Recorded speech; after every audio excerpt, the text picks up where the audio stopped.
Hey, this is Brent. We're back for the next session. I'm here with Frank with Torano Cigars. Hey guys. Frank, we were just talking last session about the history.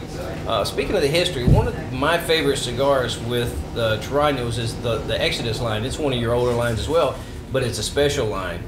What's so special about the Exodus line? Very special line. The Exodus brand and the whole line, all the cigars within it, which is 4 cigars, by the way, that are in the line, which I'll describe in a minute. But the name Exodus kind of came about to kind of pay homage to the family's move from Cuba to Dominican Republic, and all of the blends within the line are very unique. We use many different tobaccos, 5, sometimes 6, sometimes 7, to create the blends of the Exodus. The first one that came out was the Exodus Gold. It's got some unique tobaccos in there from Costa Rica, some Dominican, some Nicaraguan, and Honduran as well. The second that came out was the Exodus Silver, and that's a very unique blend as well. And then we had the Exodus 50 year, which has got kind of got a copper label to it. Beautiful Brazilian wrapper to it. Get some pepper, you get a little spice to it. And then the fourth is a limited edition that we came out with in the Exodus line called the Finite. And that's the only cigar that Torano made that is only comprised of Nicaraguan tobacco. So it's a Nicaraguan Puro. And limited edition, so 3 sizes. And there were only 1,000 boxes made of each size. Nice. So it's a very smooth, typical Nicaraguan. You get a little spice to it, but very, very balanced out. And to be honest with you, I kind of go back and forth with which ones I like in the line. I'll smoke the Exodus Gold for a while, and then and only smoke that, and then I'll go to the Silver and kind of jump back and forth. But as of late, the 50 year has been my favorite. Yeah. So. Well, when you have 4 cigars that are that awesome, that you have access to, and you want to try to promote, it's hard to just stick with one. It really is. It really is, and I think that's where the Torano products, the Torano family, has always done really, really well in the blending process. They, even with having 4 lines that have Exodus on them, there's still, each cigar is its own cigar.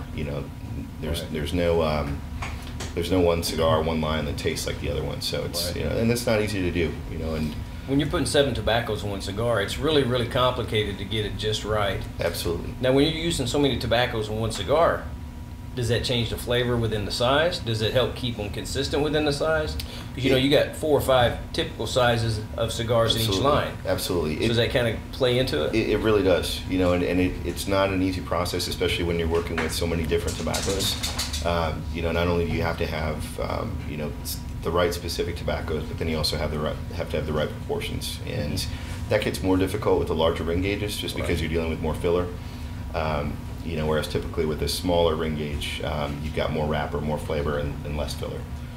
So it's not an easy thing. I was fortunate enough to go to Nicaragua and Honduras and a couple of years ago and kind of see the processes, and I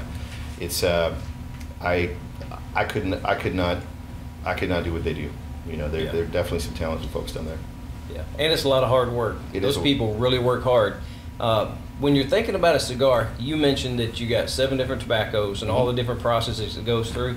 People would be surprised to know that by the time you and I get to enjoy this cigar at my store, it's been touched by 250 minimum.